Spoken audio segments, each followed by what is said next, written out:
Welcome to the theory notes for SITHCCC023 Use food preparation equipment. My name's Chef Christian. I'm going to run you through some information, knowledge-based information, theoretical information to assist you in your study. Mise en place. Love this term. This term gets used a lot. Fundamentally, it's a list around organising ourselves.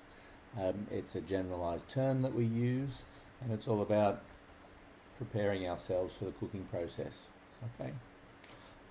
It might be reading recipes in advance. It might be checking off items on an ingredient list.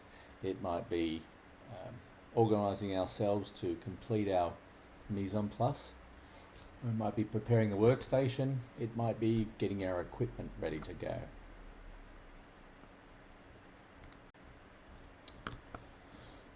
There's a breakdown of the basic precision cuts here. You can see brunoise, paysanne, mirepoix, macédoine, julienne, jardinière, concasse, and chiffonade. There's a detailed list of what everything is. Okay, you can see concasse there is generally used for tomatoes. Chiffonade is when we're shredding lettuce or herbs. Jardinière is bâtons. Julienne is matchsticks, similar to matchsticks. Macédoine is large dice as opposed to brunoise, which is small dice. And then we've got mirepoix being a rough cut, and paysanne being the peasant cut. Okay. Moving on, we've got a breakdown now of our different pieces of equipment, or certainly certain pieces of equipment that we use specific to this unit. First one there is a blender. You get a couple of different types of blenders. This is a base model jug blender. You get more commonly nowadays we use thermomixers, which is similar idea. It has a blade down the bottom, large jug, and an inlet tube in the top. Comes with a handle. The more modern ones, the thermomixers, now have heating elements in them. Okay, essentially they're there to mix, puree, blend, and combine foods. Okay, maybe the new ones are for heating foods as well. Okay, safe operating practices and maintenance are pretty similar throughout a lot of these, and generic to a lot of these equipment. So what applies for this in general applies for a lot of other pieces of equipment as well. We always turn off and unplug before cleaning. We ensure any safety guards are in place before using. And certainly with this one, we should not be using it with the lid off. The lid should always be on. And we certainly do not put fingers or utensils into a jug whilst operating. I remember this one time a chef was making basil pesto, and the jug blender is perfect for making basil pesto. He was using his wooden spoon to push the basil down into the base of the jug while it was on, and he ended up chopping his wooden spoon into pieces. Okay, so it can be dangerous. It can exhaust the machine, blow the machine up. At the very least, it will just chop the wooden spoon to pieces, okay, or whatever we try to put in there. Some units now, they have specific tools that you can use for pushing foods down, but these are designed to be a certain length away from the blade, so that can be used, but in general we like to talk about not putting things inside the jug while it's operating. Okay. This last point on the maintenance requirements is a great point. Immediately reporting suspected faulty items. Okay, that should be happening so that we can ensure the safety of ourselves and ensure the safety of other people. Moving on to a cryovac machine, we generally get two types of vacuum seal machines. And the idea of this machine is that it takes all the air out of the bag and then seals it. You get a chamber vacuum, which is similar to the one in the picture, in that the product is inside the machine while it vacuums. You also get external vacuum machines that suckle the air out on the outside. The difference being the external vacuums, you can't particularly seal a bag with liquids in them. Well, certainly you can't vacuum the air out. You can seal, but you can't particularly vacuum. Okay. One of the things that I see quite regularly in with these chamber sealers is the lid pops up really quickly when it finishes. So we need to have a focus on not looking into the machine while it's operating. Okay, we can look into it, but not sticking our head over the top. Deep fryer. A couple of dangerous pieces of equipment we talk about here. There are three, I would say, generalised terms for super dangerous pieces of equipment that are more dangerous, even more dangerous than a lot of the other ones, and that's deep fryer is one of those. And the reason for that is because this generally operates at between 150 and 180 degrees Celsius. So that is super hot. Okay, you get baskets that fit inside, it's for submerging food. They come in a range of sizes. You get freestanding ones on the ground, you get benchtop ones, they come in gas, they come in electric. Yeah, the idea of this is cooking food quickly, yeah, with a crispy outside. Okay, I guess if we're talking about safety, we need to keep our hands free. We need to concentrate while we're operating a deep fryer, and we should never be using it with the lid on. Okay. Looking at the maintenance requirements there, there's a list of things that we need to focus on. Certainly, there are a varying method of oil filtration systems. Some of them have a vacuum to suck the oil out.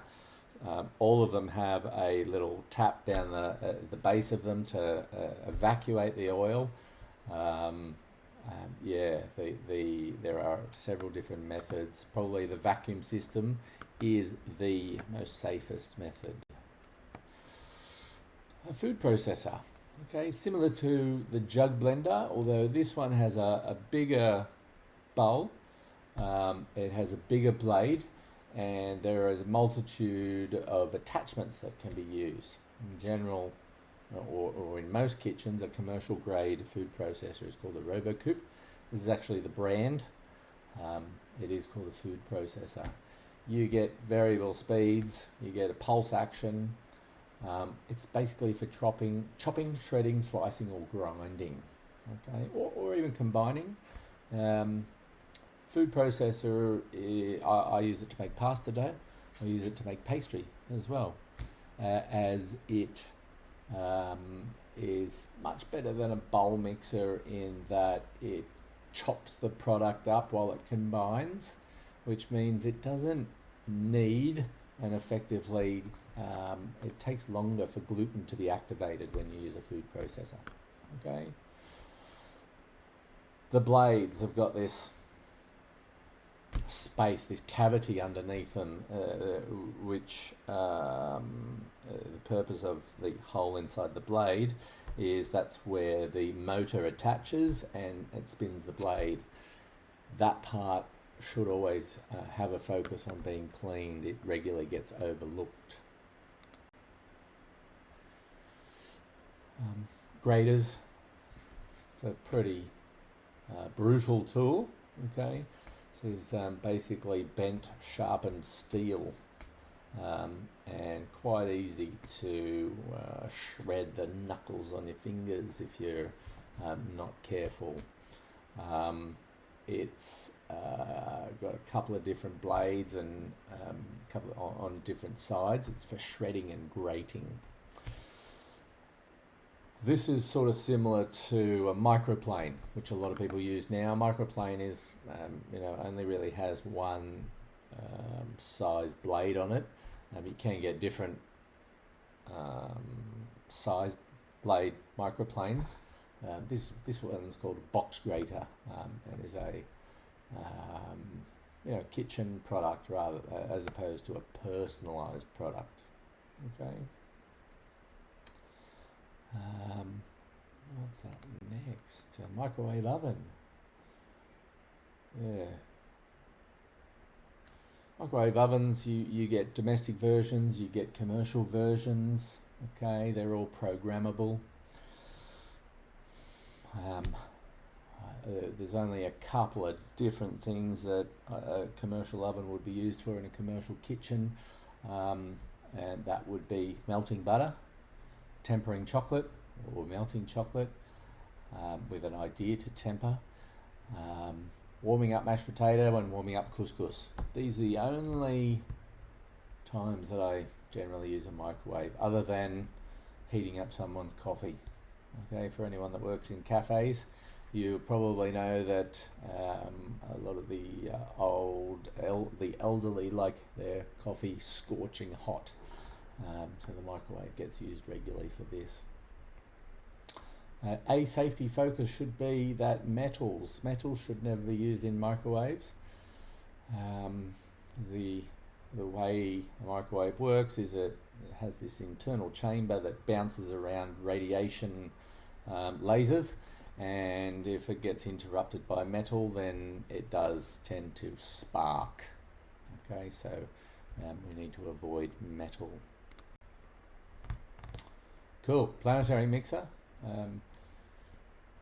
Doesn't particularly get used much for cookery other than for pastes, and maybe if we're odd or occasional, I've used it to mix up a salt crust, maybe to bake some snapper or bake a fish. It's more of a patisserie item, a piece of equipment, and it has a couple of different size bowls. You get different attachments for it as well. You really should have a focus on ensuring it has safety guards in place when using it. It's called a planetary mixer because of the way the attachment spins. You get they come in various different sizes. In fact, a lot of bakeries have got huge ones for making 100 kilo batches of dough. This is more of a domestic planetary mixer. There's two brands that you get domestic mixers, and that's KitchenAid and Kenwood, and they have varying attachments for them. Sort of food mincers and jug blenders and sausage machines. Yeah, quite a useful tool, but some quite specific uses. Salamander is a type of grill. Okay, it's got top-down grill. You can see the picture just there. We put products inside it, and then it gives a light crust or gratination. They attach to the wall, or they can sit on benches. Some of them even have this sort of salamander grill and then a flat plate grill sitting on top. It can be quite easy to burn yourself on these. These ones are good here with the black and red handle because the grill part moves up and down. So you can heat gratinate foods quicker or slower depending on where that top-down grill is. Pretty good for toasting bread or garlic bread as well. Okay. Knife sharpening, steels and stones. If that's a stone in the picture, steel is probably a tool that we use for keeping an edge on a blade, and a stone would be the tool that we use to put an edge on a blade or make a new edge on a blade. Okay, you get different grits on a stone. You get wet and dry stones, I guess it's some safety should be about focusing on sharpening away from ourselves. There's a list here now of knives. All right. You get your chef's knife with a bit of information there. Okay, probably the largest knife that we have in our toolkit.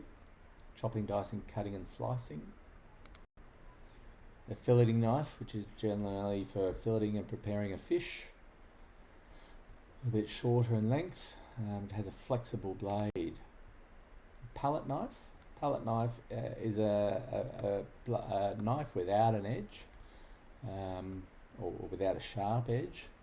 You can see it's rounded at the top, and it's generally used for maybe spreading butters or spreading icings or lifting food items.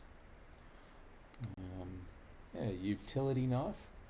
Probably not a knife that a lot of people know the name for. It's sort of a little bit bigger than a paring knife, but smaller than a chef knife. It's usually quite rigid, but it's something that just gets used quite frequently. So a bit bigger than a paring knife or vegetable knife that we call them, and for general purpose use. Yeah, so a little bit of a distinction between the vegetable knife and the utility knife is generally the size. The last one on knives is about the boning knife. And the boning knife is all about, it's similar to the filleting knife, but it's used for meat and meat preparation. It has a stiff or firm blade rather than a flexible blade. You can see there a list of descriptions of the various parts of the knife. The back, it's opposite to the cutting edge. The bolster, you can see it in the picture there. It's the thickened part of the blade. You've got the blade or the cutting edge. You've got the handle, the heel, the point, and the tip. Yeah. I guess the handle is the interesting one. Those pictures that were just there before were Victorinox brand of knives. So the Swiss make fantastic knives, really thin metal on their knives, and they make their knives with a dishwasher safe handle. So you can put those knives in the dishwasher. A lot of other ones, like the one in the picture here, and the global knives, they say you cannot put those in the dishwasher because the temperature of the dishwasher can affect the glue in the handle, and we see this all the time with pastry brushes. Yeah, pastry brushes go through the dishwasher and the glue just melts and all the bits fall out. It's horrible. Same thing with a knife. I've seen a handle like this one in the picture fall off after going through the dishwasher so many times. A little bit of knife care here. All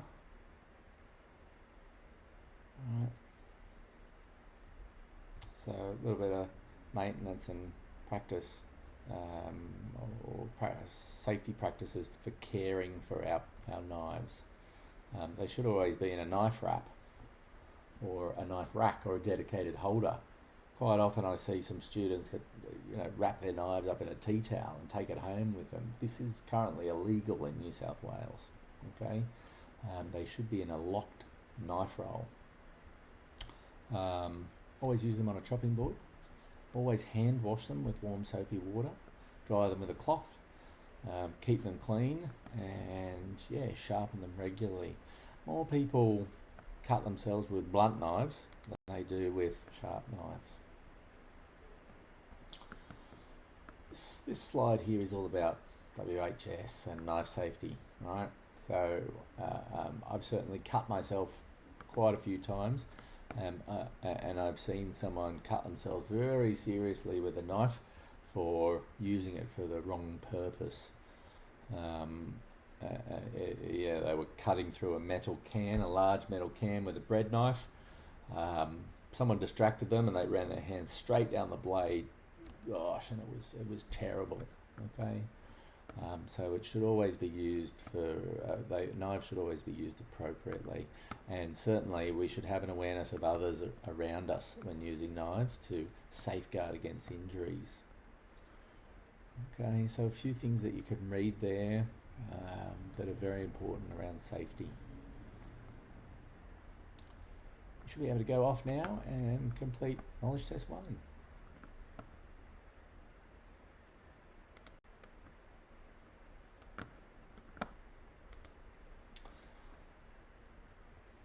Excellent.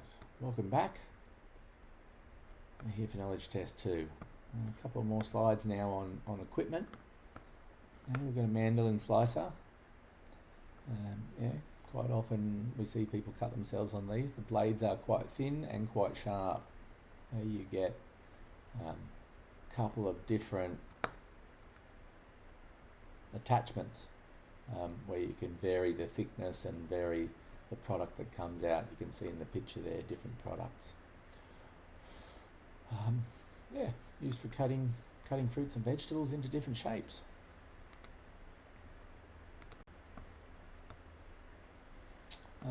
Mooley's up next. Moolenex, funnily enough, is the brand. Yeah, it's a piece of equipment that we use for processing food. I've seen mashed potato made with these. I've seen just potato pureed to use for something else, maybe for gnocchi. And chickpeas is the other thing that I've seen put through these. So chickpeas put through for making hummus. Usually they're handheld. You can get really big ones that sit on a stand, and so you put the pot underneath it and mix it up like a big witch's cauldron. Yeah, it's the Mooley. Measures. I'm not particularly a fan of measures. I just don't see them accurate at all. Yeah. And the issue with that is all it takes is an American company to make a product that is a cup, and a different country to make a product that is a cup, and all of a sudden we've got different size cups, and so then we've got different size recipes, and then we've got people adjusting recipes because the recipes don't work because their measurement device is not working properly.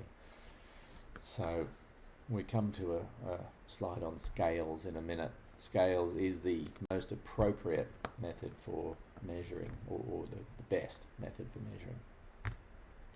This one's Coras. I don't particularly see a lot of Coras around these days. I have one. It's a sort of hollow circular serrated cutting blade used for removing the core pretty much of apples and pears. We've got a slicing machine, real dangerous. I'm going to talk about slicing machines more in a minute. You can manually set the thickness. Some of them are automatic, so you can just set them and they feed through. Set it for 100 slices, it does 100 slices. They are useful for consistency. They're really, really sharp, but they are really, really dangerous. Yeah, so safety guards should always be used. Here's this slide on scales. A couple of different scales there. A manual version, digital version, and a baby version. Yeah, baby scales. Cute. So, you get them. Some of them have measurements in multiple sort of metrics. The digital ones are pretty good for that. Those manual ones are pretty good for a couple of them. Ultimately, they're for weighing products. And some of them have a tear function, which is where you can put a product, or you can put a bowl on, and then you can tear the product, which means it brings it back to zero. Thermometers. We're going to talk about thermometers shortly and about calibration.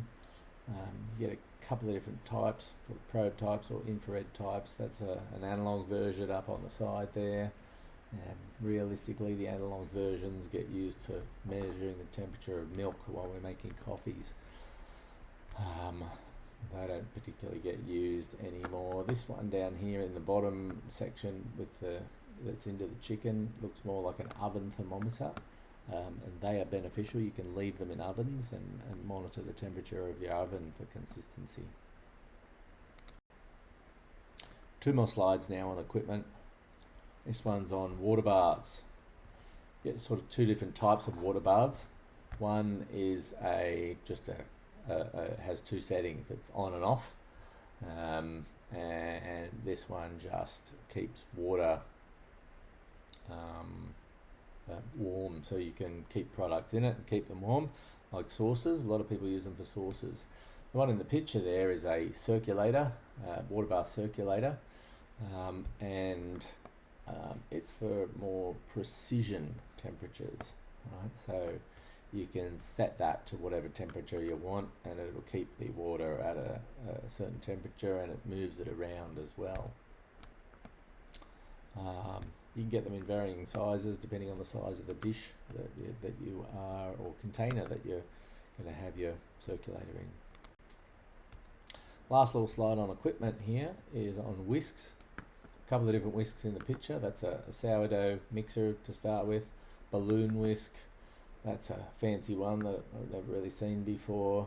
A couple of egg beaters, and then a sugar whisk in the middle there. Okay, they're generally handheld. You can get whisk attachments for mixers. And they're designed for combining and aerating ingredients.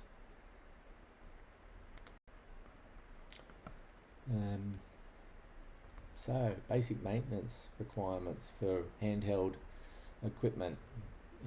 Ultimately we're talking about our food safety program, our FSP. Okay, so everything should be cleaned and sanitized after each use and in accordance with directions, or the requirements of the food safety program, or FSP. Okay, here we go. We've got 2 slides now on probe thermometers, right, which we should already know realistically from our FSA 006 unit. But probe thermometers is fundamental to our requirements under food safety legislation. Okay, so a little process there on how we can ensure that our food thermometer is clean. We can wash it with warm water and detergent. We can sanitize it in whatever way is appropriate. Maybe it's alcohol swabs. We can rinse the sanitizer away if necessary, and then allow it to air dry or dry it with a disposable towel. Certainly before use, we should always be ensuring that we sanitize our probes before using them, and in between uses as well. So maybe we are probing a chicken and then probing some fish. It should be sanitized in between that to avoid cross-contamination. Okay, certainly allow the probe to come to room temperature between uses, which is generally what the equipment manufacturer instructions will say, and they should be serviced and maintained as required. Calibration should occur every 6 months, at least, or certainly as required by the food safety program. Okay, a couple of other little points there, but ultimately what we're talking about as well for examples of maintenance of a probe thermometer would be service and maintain them as required, as we said earlier, but also check the battery, right, and then recalibrate them.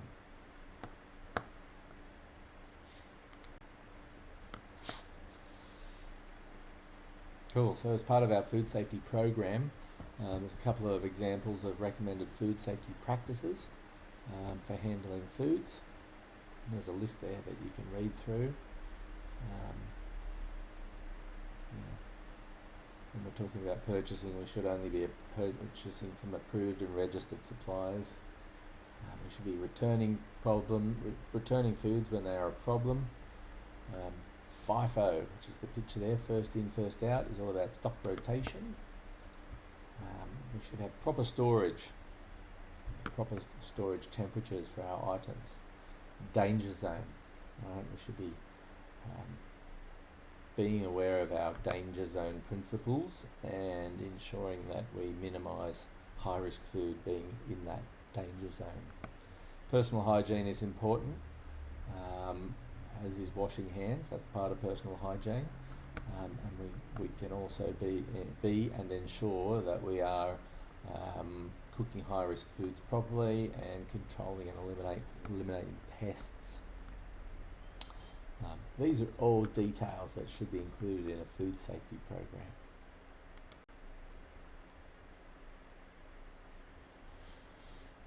Not long now. Okay, so how do we detail what safe operating is, or safe? How do we focus on safety when we're cleaning? We can follow the schedules or programs in the food safety program. We can protect, cover, or remove food when cleaning the food handling area. We should be using specific or designated chemicals for designated tasks. We've got some examples there of detergents or cleaning agents and chemicals. We've got detergents, disinfectants, acids, or alkalines or abrasives. Okay.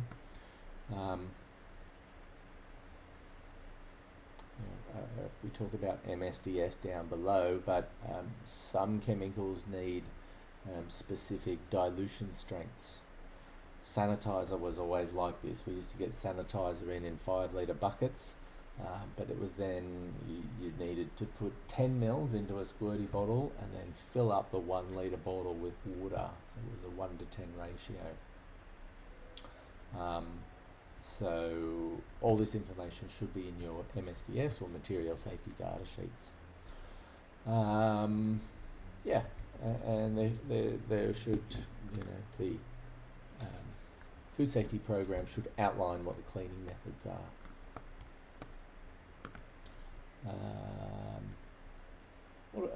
This last little section here is all about when using cleaning products, right? So the top section is all about when cleaning, bottom section is all about when using cleaning products. Pretty similar information, but yeah, you can see also there it talks about PPE, using personal protective equipment. You can see we're talking about following the manufacturer's instructions again, and we're talking about MSDS or material safety data sheets. Right? Now, training and being supervised are two things that should be part of induction, and certainly there should always be an induction when working with new equipment. Awesome. You should have everything you need now to be able to complete the information for Knowledge Test 2. Moving on to Knowledge Test 3, and we've got first question there is about our precision cuts. And you may need to go back to the beginning of the video to review the information about the precision cuts. It was all there, we talked about it earlier. That was the Brunoise, the Chimard, the Concasse, the Jardinier, Julien, Macédoine, Mirepoix, and Paysanne. Talking more about safety, and we want to have a look at our safe operational practices when using equipment. Pretty standard stuff, and I'm not going to read through all of them because I think I've already spoken about all of them. That fourth one there is interesting though, never overload or overfill. Always avoid water around electrical units. Okay. Certainly reporting faults is something that we should be aware of, so that we can protect ourselves and protect other people. These are the responsibilities under WHS legislation.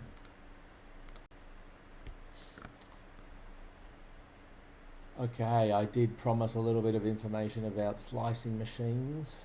Okay, I think I've got a couple of, not long now, I've got 4 more slides. Okay, so top tips for safe operating of slicing machines, yeah, because remember they're really dangerous pieces of equipment. We should make sure that we stop the slicer. We should make sure that the blade comes to a complete stop. We should make sure that we turn the dial, the thickness dial, back to 0. That's how we focus on safety around using a meat slicer. Okay, so changing the thickness and turning the machine off should be, we should be changing the thickness when we're turning on and when we're turning off. Okay, unless we're about to use it again. A little bit more information here about that. Pretty similar to a lot of other stuff, other than this one, the slicing machine, is very similar to the RoboCooper or food processor in that there is a section that needs to be dismantled properly for effective cleaning, and that is this sort of safety guard that goes over the blade that needs to be removed so you can clean and sanitize the blade properly. There is a method for pulling it apart, and here it is just down below. So we turn off and we disconnect it, always when we're pulling it apart. Follow the manufacturer's instructions. And this part also talks about oiling, right? So it's at that point when we take it apart to clean it that we should be adding a little bit more oil to it. Okay, we always do what the manufacturer instructs, and that's generally pulling it apart to oil it. Should always be unplugged. Should always be using the proper oil, a food grade lubricant, and that would be a mineral oil or a cooking oil. Okay, and only use the right amount of lubricant, and then we wipe off any residual.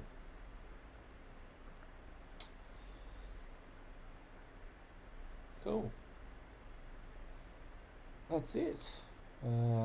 So you should have everything you need now to complete the information about use food preparation equipment. I want to thank you for listening and taking the time to consider and reflect on the information that I have just provided you on SITHCCC023 Use food preparation equipment. Thank you. I'm Chef Christian. See you next time.